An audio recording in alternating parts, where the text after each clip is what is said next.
Eh bien, bonjour. Et là, je vais faire un très bon cadeau aux éditeurs de l'Institut des libertés médias, parce que j'ai en face de moi quelqu'un pour lequel j'ai une admiration profonde depuis que j'ai commencé à vous lire. Ça doit être il y a une trentaine d'années. Quand est-ce que vous avez publié Eurabia? C'était il y a 30 ans? J'avais d'abord publié en anglais en 2005. En 2005, oui. Et en français en 2005. 2005 aussi. Non, 2006, pardon. 2006. Donc c'est à ce moment-là, donc ça fait 20-25 ans. Je vous présente Bathiéor, sous son nom de plume. Vous avez un autre nom, vous êtes d'origine juive, égyptienne, avec un mari anglais, une mère française. Oui. Donc vous faites partie de cette diaspora qui avait dans tout le Moyen-Orient, qui était une merveille d'intelligence et de savoir. Alexandrie était une grande ville juive. Si mes souvenirs sont exacts, Alexandrie, c'était une très grande ville juive, non? Bon, il y avait beaucoup de juifs, oui, mais c'était plutôt cosmopolite. C'était plutôt cosmopolite. Oui. Pour ceux qui ont mon âge, c'est là d'où venait Claude François, mais enfin, c'est le gars qui sautait en dansant sur la chaîne. Là. Et vous avez, dans le fond, vous avez consacré votre vie à essayer d'analyser la religion musulmane et la façon dont elle traitait les non-musulmans et les relations entre la civilisation musulmane et les autres civilisations. Vous avez publié de nombreux livres. Beaucoup ont été des grands succès de librairie. Vous avez mis au goût du jour le concept d'Eurabia. Vous savez, cette alliance entre l'Europe et les pays du Moyen-Orient. Vous avez aussi créé le mot de dhimitude. Vous savez que le dhimmi, c'est celui qui est non-musulman dans un monde musulman qui doit payer un impôt spécial. Et donc, vous êtes une personne qui a beaucoup travaillé sur ces sujets-là et qui a eu l'estime de gens très importants. Je crois que vous avez été assez proche de Jacques Ellul. Oui, c'était un ami. C'était un ami, et il me semble avoir lu une préface de Jacques Ellul pour un de vos livres, où il disait que vous aviez fait un remarquable travail d'archiviste pour aller chercher les données. Oui, des documents. Des documents, oui, etc. Peu connus. Alors, votre vie n'a pas été facile, parce que vous n'étiez pas dans le courant de la mondialisation heureuse, si j'ose dire. Vous disiez que ça allait créer d'énormes problèmes. Comme le disait Huntington, les frontières de l'islam ont tendance à être sanglantes partout, quoi. Vous avez une grosse expérience dans tout ça. Donc j'aimerais que vous discutiez avec vous maintenant, vous posez des questions sur la façon dont vous voyez cette espèce de confrontation et collaboration qui se passe entre l'islam et le monde chrétien, en particulier en Europe.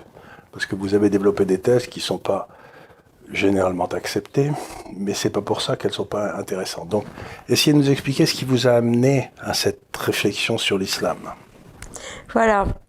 Tout d'abord, permettez-moi de vous dire que ce n'est pas la civilisation islamique que j'ai étudiée, parce que c'est une très vaste civilisation, très complexe. Non, j'ai étudié un aspect de la civilisation islamique, et c'était sa relation avec les non-musulmans. D'accord. Parce que, alors, l'origine de mon intérêt, c'était parce que j'ai assisté, en tant que juive, à l'expulsion de la communauté juive d'Égypte. J'ai été obligée... Qui était millénaire. Il y avait des juifs... Oui, bien sûr, depuis l'époque des prophètes, ouais, même. Ouais. Et donc j'ai assisté à cette chasse, à cette expulsion très violente parfois. Mais aussi j'ai remarqué des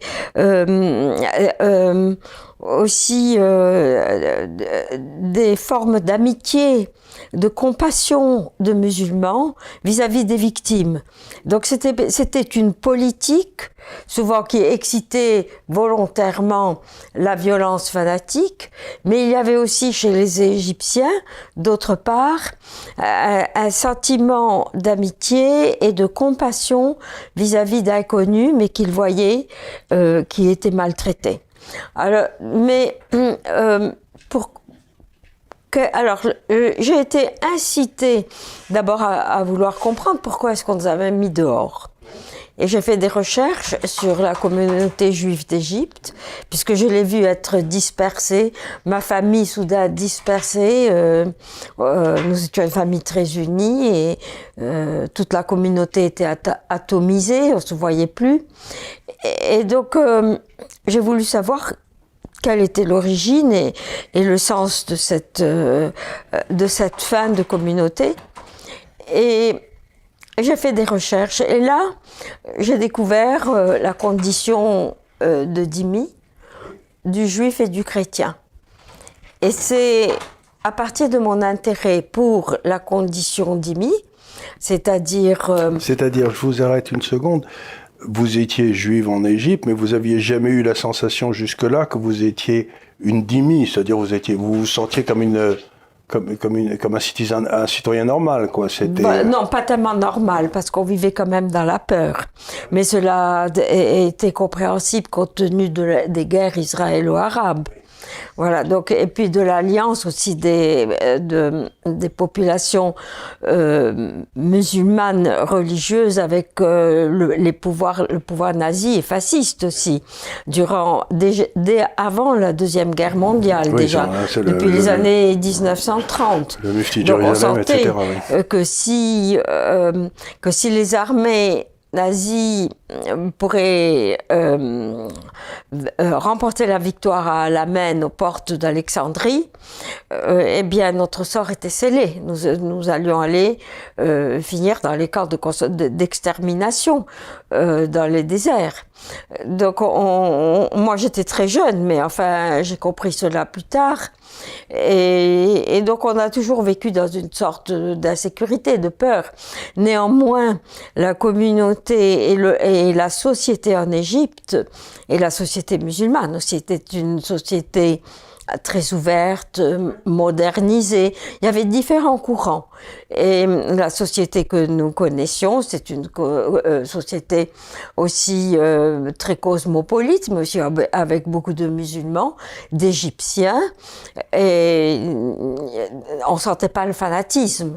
Vraiment comme mais maintenant, ou plus tard aussi, à l'époque nassérienne. Ça existait aussi à Beyrouth, il y avait le même genre de civilisation, voire à Alep, enfin je veux dire, il y avait des communautés juives à Bagdad qui étaient gigantesques aussi. Exactement, et ceci était dû en fait à la colonisation occidentale, à la période de colonisation, qui avait aboli le statut du dhimmi et qui avait imposé l'égalité entre les citoyens.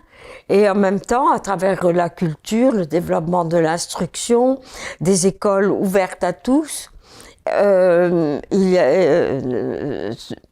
et ces écoles donc ont familiarisé et ont développé la mixité des religions, des milieux, et c'était une société tout à fait tolérante, ouverte. Oui. Et cette société a disparu. Complètement. Toute cette société, le Moyen-Orient que mes parents ont connu, ou que j'ai connu quand j'étais tout petit, mais c'était une société complètement tolérante où les gens parlaient. À Alep, vous aviez un quartier juif, un quartier arménien, un quartier bref, il y avait tous les quartiers, mais les gens se parlaient les uns aux autres. C'était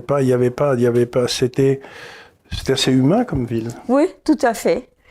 Il y avait bien sûr des problèmes parce que quand même nous étions dans un pays musulman et il y avait de très fortes tendances religieuses et islamistes qui se sont manifestées avec les frères musulmans qui ont été créés en 28, je crois, oui, en 1928. Déjà un mouvement pan-islamiste aussi, anti-occidental et qui voulait très anti-colonialiste, anti-occidental. Anti-occidental. Alors, je vous arrête encore une fois, je m'en excuse, mais est-ce que ces mouvements musulmans de l'époque ont considéré que les Juifs, qui étaient des locaux bien avant eux même, est-ce qu'ils ont considéré qu'ils basculaient vers l'Occident, tandis que eux, ils voulaient se retirer de l'Occident? Est-ce que ça a été une des raisons qui ont été de l'hostilité? Est-ce qu'ils ont senti que, dans le fond, les Juifs se servaient de l'éducation, et puis est-ce qu'ils se sont dit, ils deviennent les alliés objectifs des Occidentaux, alors que nous, nous restons. Ils n'ont pas pensé ça. Non, non. C'était pas du tout pour cette raison. Parce que, en fait, et là je reviens à comment j'ai découvert la dimitude et qu'est-ce que c'est que la dimitude et le dhimmi. Parce que la culture et la société et la civilisation islamique s'est développée à partir du djihad. Et le djihad, c'est à la fois une idéologie et une théologie, et une idéologie théologique qui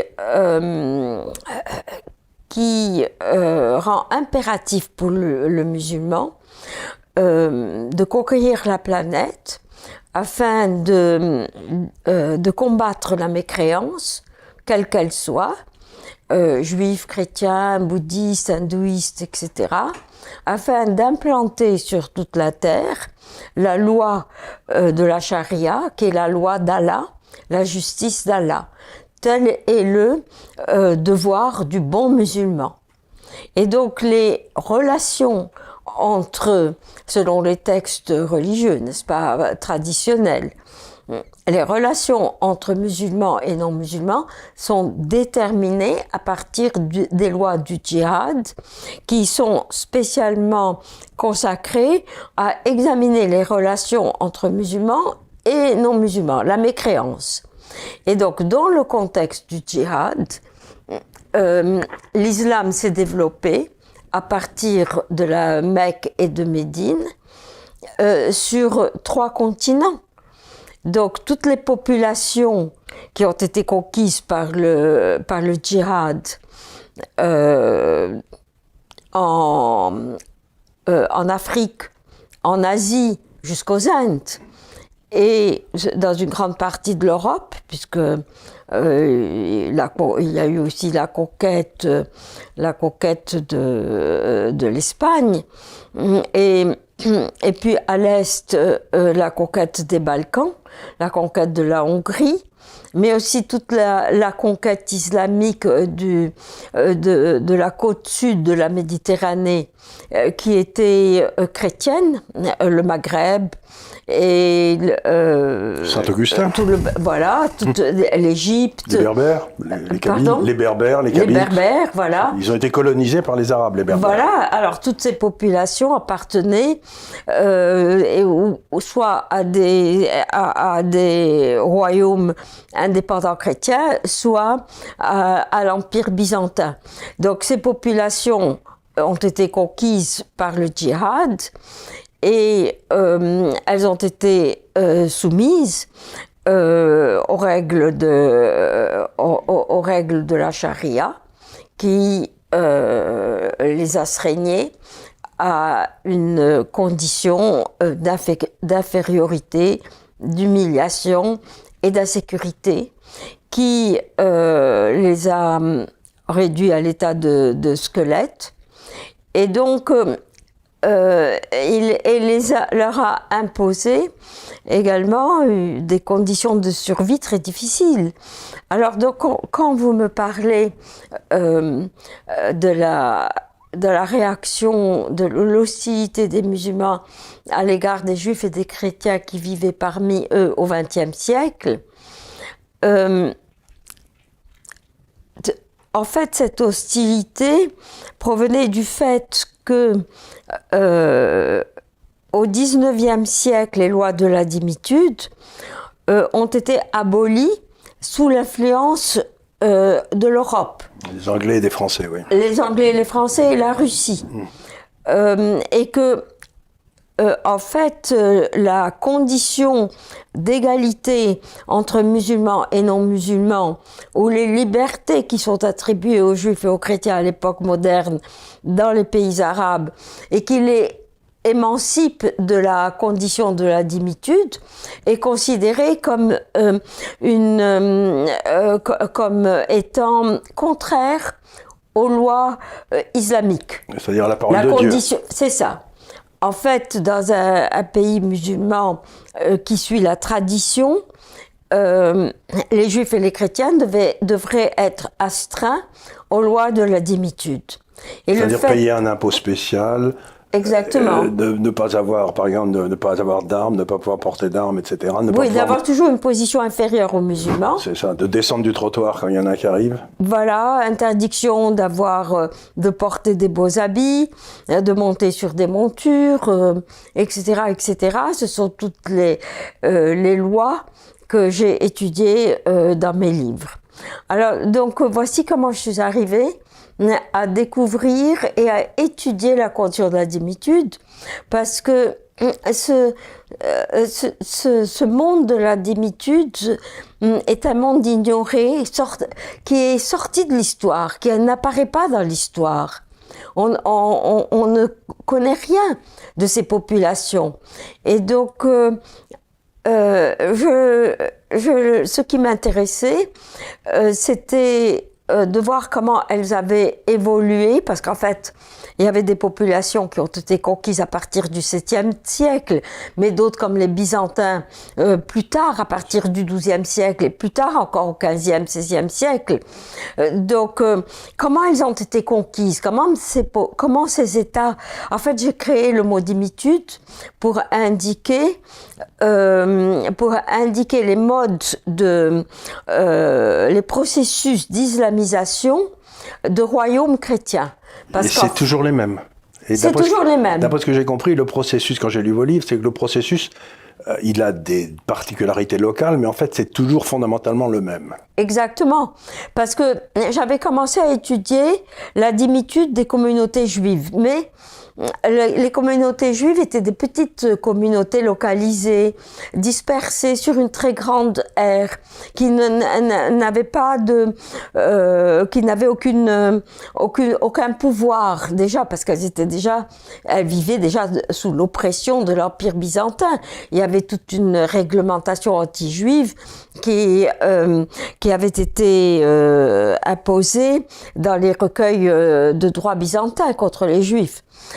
Mais quand j'ai commencé à étudier la condition des dhimmis chrétiens, j'ai compris que c'était très différent et qu'il me fallait créer un autre mot, un mot spécial pour exprimer, qui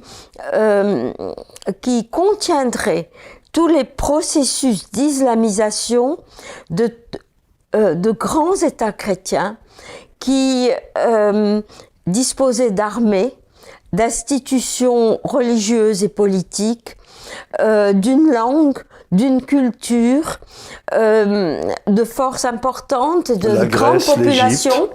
Comme l'Égypte, comme l'Asie mineure. Voilà, comme l'Asie mineure, l'Empire byzantin, comme les pays des Balkans. Voilà, donc le processus d'islamisation, le processus de dimitude du monde chrétien fut différent de celui des Juifs. Parce que là, c'était une destruction totale d'un État, d'une identité nationale. Et parce qu'il n'y a pas d'identité nationale dans l'islam. Qui subsistait sous certaines formes, ici ou là, dans les langues, comme l'araméen, par exemple, dans les populations de la Mésopotamie, les chrétiens, les Assyriens, ce qu'on appelle les Assyro-Alcadéens, ou chez les Coptes. Et comment ces populations, ce monde chrétien tellement puissant, qui représentait vraiment une civilisation très brillante au sud de la Méditerranée. Prenons la ville d'Alexandrie, par exemple. Eh bien, comment ce monde chrétien est mort? Comment il a disparu? Alors donc, j'ai cherché cela chez les écrivains, dans les annales et les chroniques chrétiennes de l'époque. Comment ils décrivaient leur mort. Moi, je savais ce qui arrivait, mais eux ne le savaient pas. Ils ne savaient pas ce qui arriverait. Et comment ils agissaient en fonction de cette force islamique qui les menaçait et qui était devant eux. alors, est-ce qu'ils pactisaient? Est-ce qu'ils l'accompagnaient dans leur propre destruction? Est-ce qu'ils se révoltaient? Et en effet, on constate des fortes scissions dans le monde chrétien, surtout byzantin, gréco-byzantin donc, vis-à-vis de la conquête turque, dont on peut voir maintenant les effets, la totale destruction, oui. avec le retour de Sainte-Sophie, qui est redevenue une mosquée. Voilà. Alors donc, qu'est-ce qui reste de ce christianisme byzantin? Il y avait donc de temps en temps, si je comprends bien, il y avait des révoltes, puis on essayait de se dire, je vais essayer de pactiser avec l'ennemi, et puis on passait à une révolte et on pactisait avec l'ennemi, mais le sens de la marche était inéluctable, c'était la destruction. C'était la destruction. Mais parfois, cette destruction s'arrêtait. Et puis, il y avait aussi des forces qui prenaient le dessus, comme avec la libération de l'Espagne. Voilà, donc, et comment elle s'est manifestée, cette libération de l'Espagne, avec aussi une recrudescence de l'antijudaïsme aussi, parce que aussi, dans la démitude, on peut voir l'animosité d'abord entre juifs et chrétiens. Parce qu'ils jouaient des demi les uns contre les autres. Exactement. Et les différentes sectes chrétiennes et les différentes églises chrétiennes les unes contre les autres également. Alors, donc, par exemple, en fait, Byzance a été vaincue parce que le patriarche de Byzance refusait de s'allier avec le pape. Il a dit plutôt le turban que la tiare.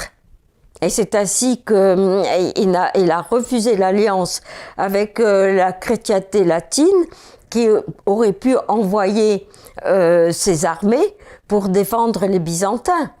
Donc, et puis Sophronius, qui était donc ce patriarche byzantin, eh bien, il a été le premier à se convertir à l'islam après la conquête de Byzance. Voilà. Donc, on voit aussi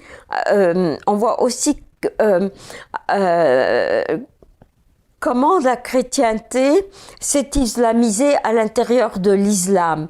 Quel a été l'apport de la chrétienté? Par exemple, dans les mouvements soufis qui sont très ouverts et qui enseignent l'amour. Comme il y avait beaucoup de prêtres et de moines qui se convertissaient à l'islam, ils ont apporté aussi dans l'islam une partie du christianisme aussi. D'abord une partie de la spiritualité du christianisme, mais aussi des préjugés d'une certaine secte chrétienne à l'encontre des autres, ou bien dans l'antisémitisme aussi. Donc tous ces éléments du monde de la démitude qui ne sont pas étudiés, qui s'étendent en fait sur 3 continents, puisque ça couvre l'Afrique chrétienne. Et sur 10 siècles. Et sur 13 siècles. 13 siècles. Et que nous vivons encore aujourd'hui. Nous vivons sur l'héritage de la démitude. Expliquez-moi, donc quand vous analysez l'Europe aujourd'hui, vous voyez monter un danger de démitude? Eh bien, au moment où j'étudiais tout cela, je croyais que j'étudiais ces processus au 8e siècle, au 10e siècle, 15e siècle. Mais quand je sortais de mes livres, je les voyais devant moi.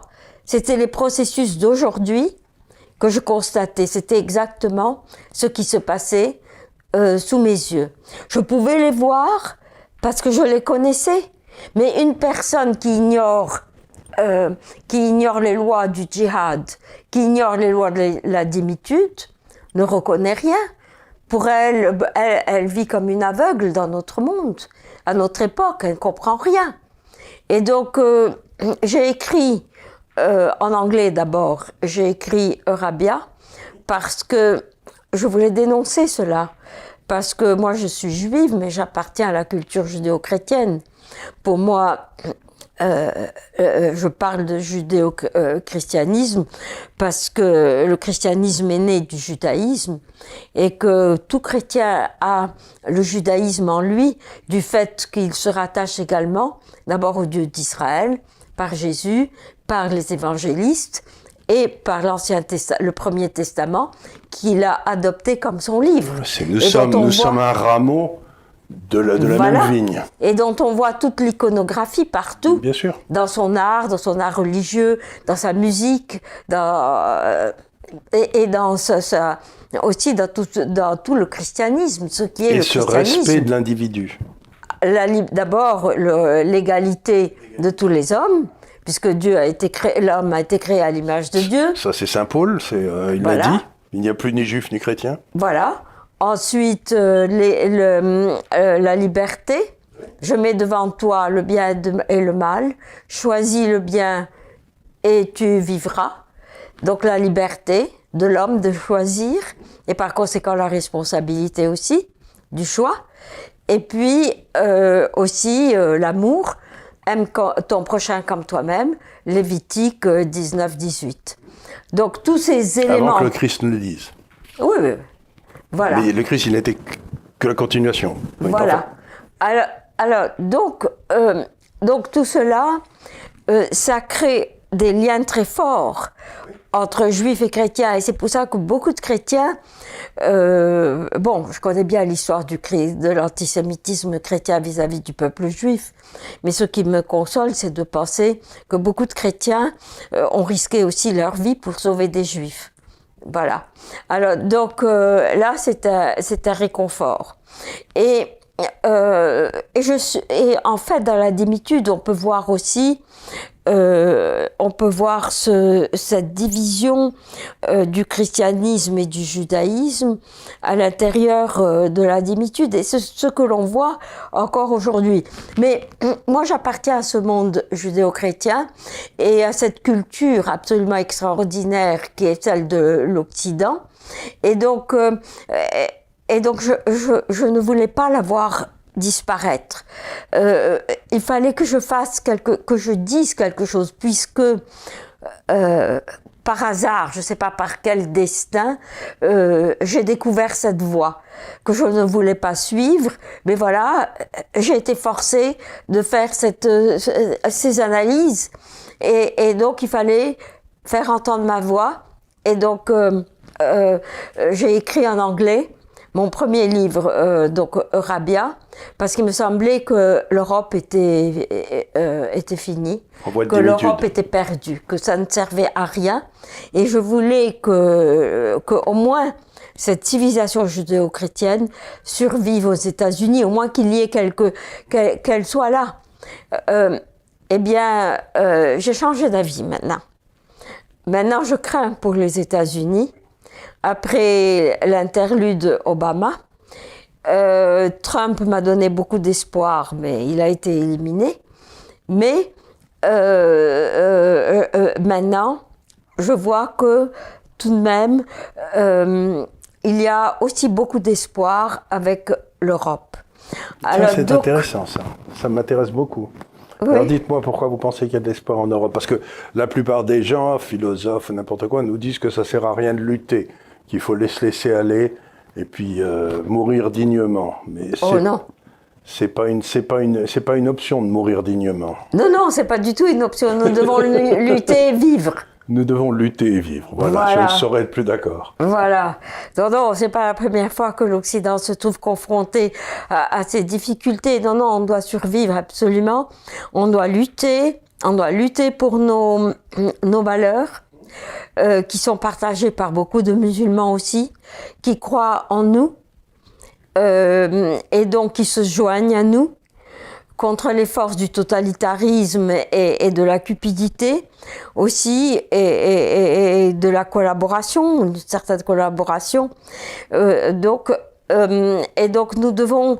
Alors attendez, cupidité, collaboration, est-ce que vous seriez en train de me dire qu'il y a des forces, par exemple à Bruxelles, qui travaillerait aujourd'hui en faveur de la dimitude? Oui, parce que il y a toujours eu cette politique islamique de corrompre les responsables. d'aller à la tête et de les corrompre. C'est comme ça aussi que les Byzantins ont été détruits. Parce que les Turcs ont soutenu certains dissidents royaux qui espéraient faire tomber l'empereur et le remplacer, et les Turcs les ont aidés avec leurs armées. Mais quand ensuite ces princes ont vaincu, eh bien les Turcs ne sont pas repartis avec leurs armées. Ils les ont tués et ils ont pris leur place. Ils ont gardé leur conquête. Et les terrains où les avaient invités, leurs alliés, en espérant pouvoir prendre le pouvoir grâce à eux. Et cela s'est opéré aussi dans la conquête de l'Espagne. Il y avait des mouvements dynastiques, il y avait des luttes dynastiques, comme toujours, et aussi à Byzance. Et donc, c'était facile de corrompre des populations qui étaient sédentaires. Parce que c'est difficile à expliquer, parce que toutes les situations ne sont pas pareilles. Elles évoluent avec le temps et selon les circonstances. Mais il faut savoir que dans le djihad, il y a un trésor de guerre qui est destiné à acheter les cœurs, ce qu'on appelle acheter les cœurs, c'est-à-dire corrompre les personnes qui peuvent faciliter l'introduction de la domination islamique dans les pays non musulmans. Voilà. Donc, en fait, les musulmans font les princes musulmans, les califes, faisaient ce que leur loi et leur religion leur imposaient, conquérir de nouveaux pays, et pour se faire corrompre. Et les chrétiens leur ouvraient les portes, ils étaient corrompus. Certains chrétiens, ils étaient corrompus, parce qu'il y a eu d'autres qui sont battus. Donc c'est 13 siècles de guerre aussi. Et donc, qui n'a jamais cessé finalement cette guerre. Donc ça continue, c'est toujours là. C'est toujours là. Et donc... donc nous sommes en guerre contre le monde musulman, pas parce que nous le voulons, mais parce que c'est eux qui le veulent. Non, parce que c'est comme ça. Mais je trouve que ce qu'on devrait faire, et beaucoup de musulmans seraient tout à fait d'accord avec moi, parce qu'il y a 1,5 milliard de musulmans. Et donc on ne peut pas généraliser sur 1,5 milliard et dire tous sont comme ça. Alors, donc on ne peut pas savoir ce que chacun pense. Donc, mais je sais qu'il y a des forces modernistes dans l'islam qui aimeraient un islam rénové, un islam qui garderait l'essentiel de ses valeurs et qui s'adapterait au monde moderne. Et d'ailleurs, c'est ce que le président égyptien Sisi a fait quand il a été à l'Azhar, mais il n'y a pas eu de réponse. Mais ce qu'il faudrait faire, à mon avis, c'est dénoncer les djihads, parce qu'il y a plusieurs, n'est-ce pas, en Afrique maintenant, et il y a plusieurs sortes de djihad. Dénoncer le djihad comme une guerre contre l'humanité, ou contre ce que vous voulez, une guerre génocidaire, et de façon, le faire, il faudrait que ce soit des juristes qui le fassent, internationaux, dans les organisations internationales, pour qu'on puisse désormais considérer que le djihad est une affaire du passé. Il y a eu beaucoup de guerres dans le passé, beaucoup d'idéologies guerrières. Eh bien, le djihad, la violence, peut être reconnue comme quelque chose ayant appartenu au passé et qui, à présent, ne devrait plus Pardon ? Il ne faut plus l'invoquer. Il faut plus l'invoquer, il faut plus le pratiquer. Mais est-ce que c'est pas complètement... Il faut établir d'autres relations, des relations de paix, de relations d'estime réciproque. Oui, mais est-ce réciproque. que c'est pas complètement contradictoire avec un Coran qui est incréé? Ça, c'est l'affaire des musulmans. Donc il faut les laisser se débrouiller avec ça. Exactement, c'est leur affaire. Nous ne pouvons pas nous introduire dans la théologie musulmane. Alors, les musulmans, ils ont beaucoup ils ont des personnes très brillantes, des théologiens, des esprits très prestigieux, des légistes, et ils peuvent très facilement, même moi qui ne suis pas compétente dans ces problèmes, je peux très bien voir que on peut discuter, par exemple, sur la véracité des hadiths. Et à partir il y a des hadiths qui sont très bien, mais il y en a beaucoup d'autres qui ont été dénoncés comme irréels. Eh bien, on pourrait dire que voilà, ces hadiths ont été transmis par des personnes, des êtres humains qui sont faillibles. L'homme est faillible, tous les hommes sont faillibles, et par conséquent, ce qu'ils ont dit, ils ont pu le transmettre, même si c'est la parole du prophète, ils ont pu la transmettre en faisant eux-mêmes des erreurs. Voilà, donc c'est plutôt sur les hadiths que sur le Coran. Voilà, mais on pourrait le faire de même sur le Coran, parce que qu'il y a le des Coran versets contradictoires, a été transcrit et a été écrit. Et donc, ce qu'on a fait, les exégèses qu'on a faites au sujet de la Bible et des évangiles et de toutes les écritures religieuses, eh bien, on peut les faire aussi avec le Coran, des intellectuels musulmans. D'ailleurs, je crois qu'ils sont à l'œuvre maintenant, et ils pourraient le faire. D'ailleurs, c'est ce qu'ils veulent faire. Le monde musulman est lui-même traversé par des courants extrêmement violents, conflictuels, les sunnites contre les chiites et les mouvements fondamentalistes. Le problème, c'est que l'Europe a soutenu toujours tous les mouvements djihadistes, parce qu'elle avait peur. Elle avait peur du terrorisme. Donc, on a acheté la paix, comme les Byzantins autrefois. Quoi. Voilà, exactement. On a vu les résultats. Oh, voilà. Alors, donc, en faisant ça, on renforce les courants les plus désagréables de l'islam. Mais oui, bien sûr. À la place d'essayer d'aider les gens qui essaieraient d'amener un islam plus humain, mettons, en aidant les salopards chez eux, on affaiblit les gens bien chez eux aussi. Oui, exactement. Nous les trahissons. Parce que eux comptent sur nous pour les soutenir. Comment ferait-il alors? Et donc, nous les trompons dans leur espoir. Et donc, vous les voyez quand ils viennent ici et qu'ils parlent, ils sont extrêmement courageux. Moi, j'en connais beaucoup. Ils prennent des risques sur leur vie parce que il faut savoir que les représailles contre les apostats sont beaucoup plus violentes et cruelles que contre les mécréants qui blasphèment. Donc, être apostat, c'est pas une sinécure dans le monde musulman. Non. C'est pas facile. Hein, voilà.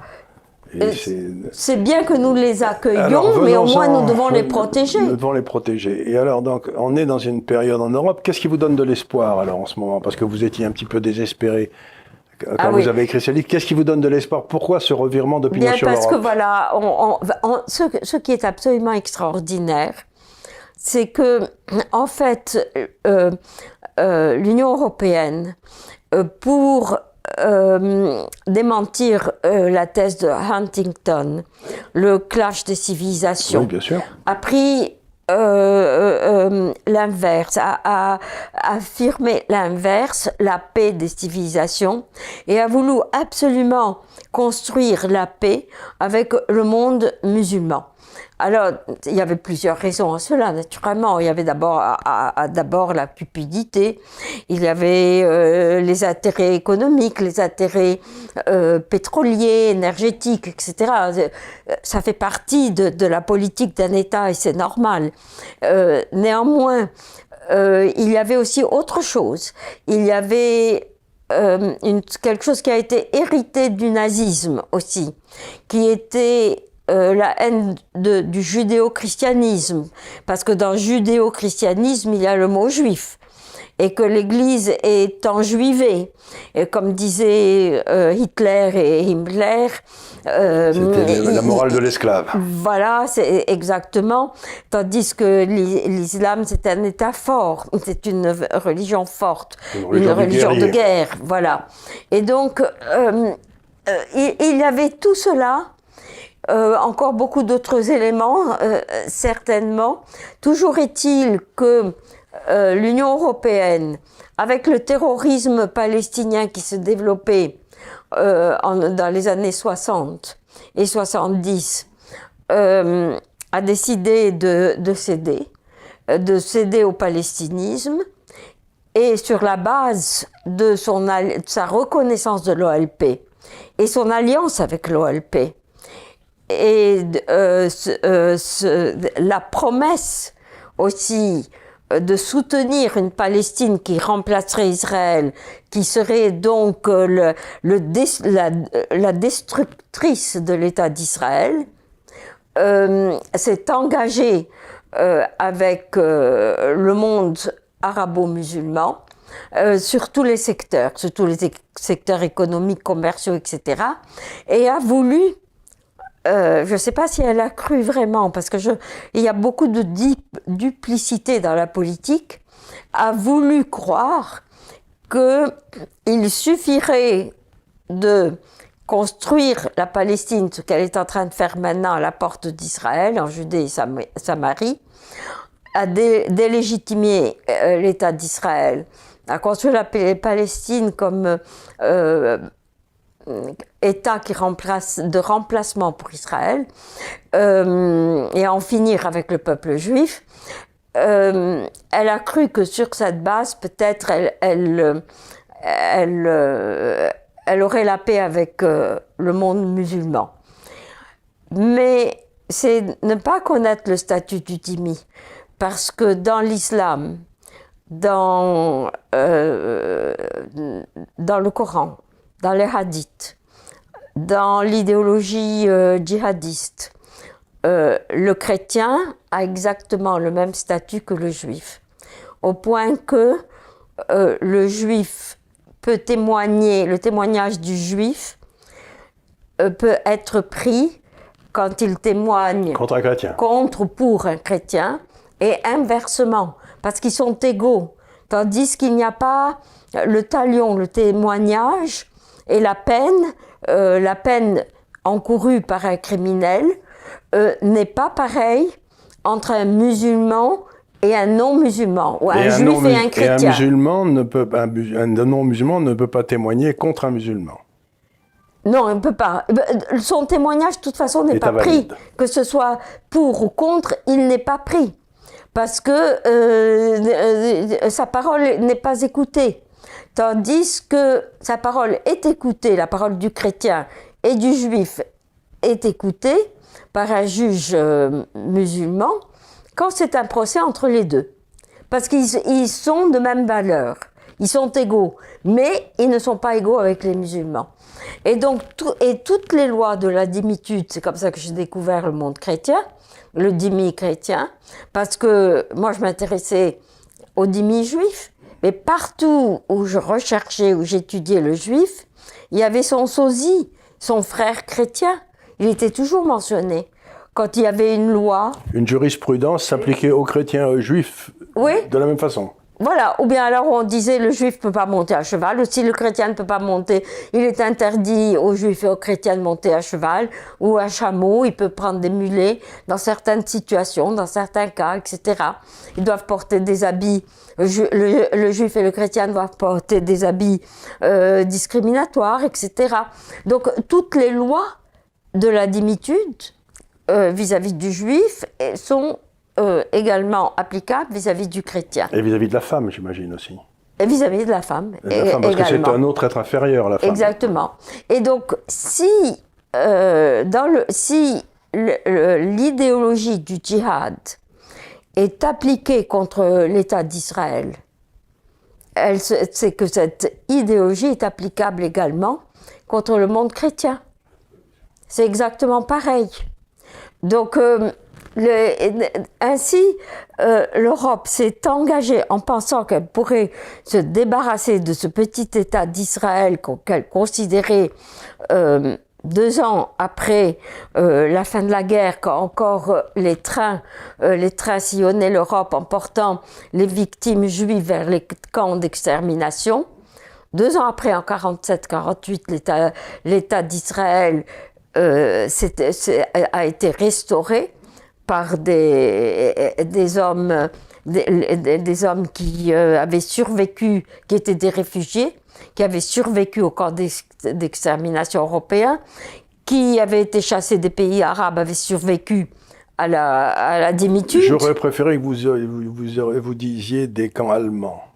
Pardon ? Plutôt que des camps européens, c'était des camps allemands. Oh, il y avait des camps sur toute l'Europe. Il y avait des camps sur l'Europe, mais qui étaient organisés par les Allemands. En Pologne, etc. En Pologne, oui. N'est-ce pas? Il y en avait beaucoup. Oui, Et en ex-Yougoslavie, oui, bien sûr, dans les bien sûr, Balkans. Et dans les Balkans aussi contre les Serbes. Donc, on ne pensait jamais que l'État d'Israël survivrait. Non, Et de toute façon, la mentalité de cette époque était extrêmement antisémite. Et donc, on se disait, c'est rien du tout, ce petit État, il disparaîtra. Eh bien, il est toujours là. Ce qui est très étonnant d'ailleurs, que j'ai été 2 ou 3 fois en Israël, c'est à quel point c'est petit. C'est minuscule. C'est minuscule, voilà. Ça fait 70 km sur 25. Mais pour l'Union européenne, c'est encore trop grand. Et donc, parce qu'elle veut encore diviser Jérusalem, et elle s'est alliée avec l'OCI, l'organisation de la coopération islamique qui rassemble 56 pays musulmans ou à majorité musulmane et qui ont une énorme influence dans les votes de l'ONU, puisque c'est 56 pays, donc c'est la majorité automatique. Donc auxquels souvent les Européens, des voix d'États européens se joignent, ou bien d'autres États aussi. Donc il y a là donc une force énorme sur le plan international contre ce petit État d'Israël constitué des survivants de la Shoah et des survivants de la démitude. Mais ce qui est intéressant dans ce combat contre l'État d'Israël, c'est que l'OCI, l'Organisation de la Conférence islamique, en 2008, a voté une charte selon laquelle tous les pays membres de l'OCI reconnaissaient la charia comme système juridique se soumettait aux règles de la charia. Voilà. Alors, donc, et également considérer que la Palestine, ils établiraient dans la Palestine le prochain califat. Donc la Palestine deviendra le califat. Pour moi, le califat existe déjà et c'est l'OCI. C'est l'OCI, l'Organisation de la Conférence islamique, 56 pays musulmans, qui, d'une certaine façon, gère déjà de toute façon l'Union européenne. Ce n'est rien du tout, c'est un jeu pour eux. Et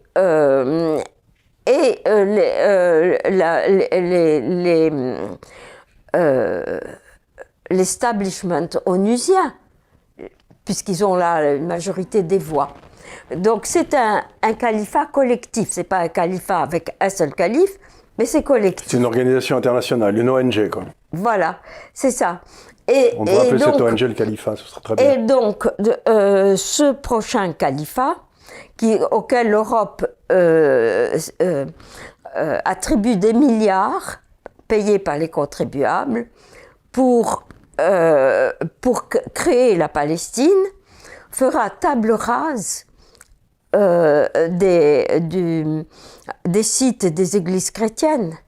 Une fois que la Palestine, le califat sera créé, le christianisme et le judaïsme disparaîtront de cette Palestine, parce que la Palestine ne va pas se limiter à la Judée et la Samarie, et à la vieille ville de Jérusalem.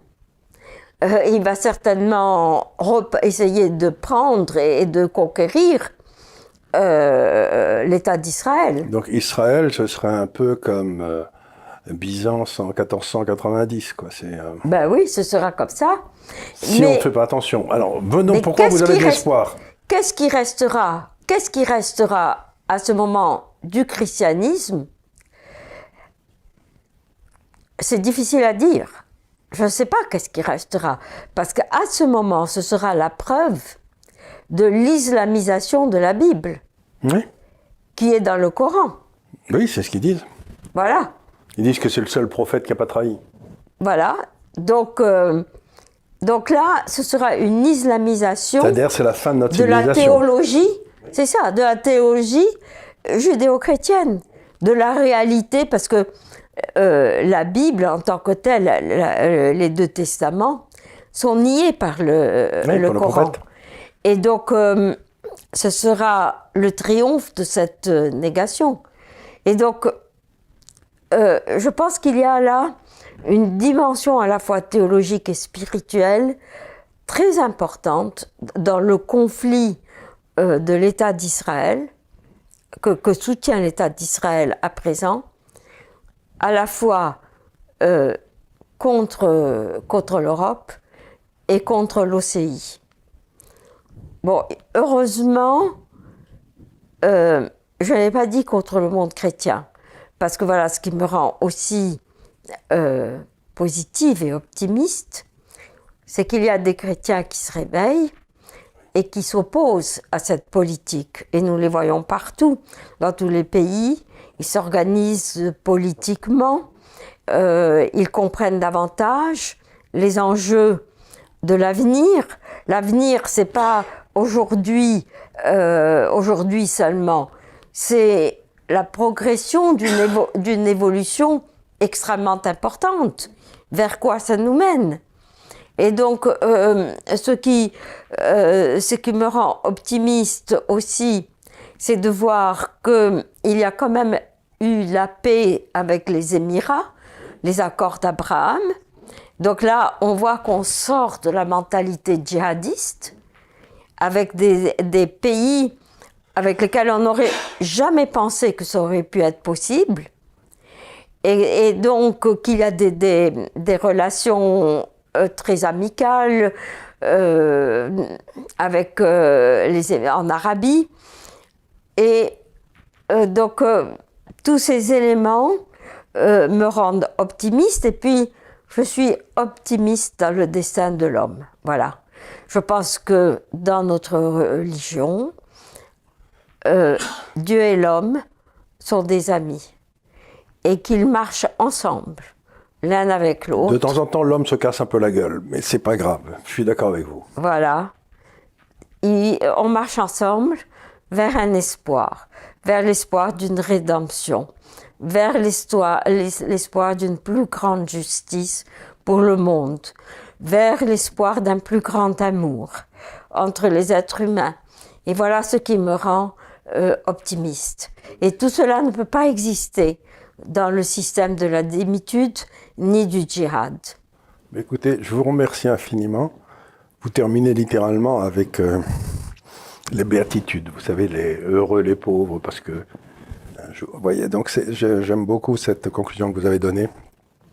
On reste optimiste parce qu'on marche avec Dieu. Voilà, je trouve que c'est une superbe conclusion.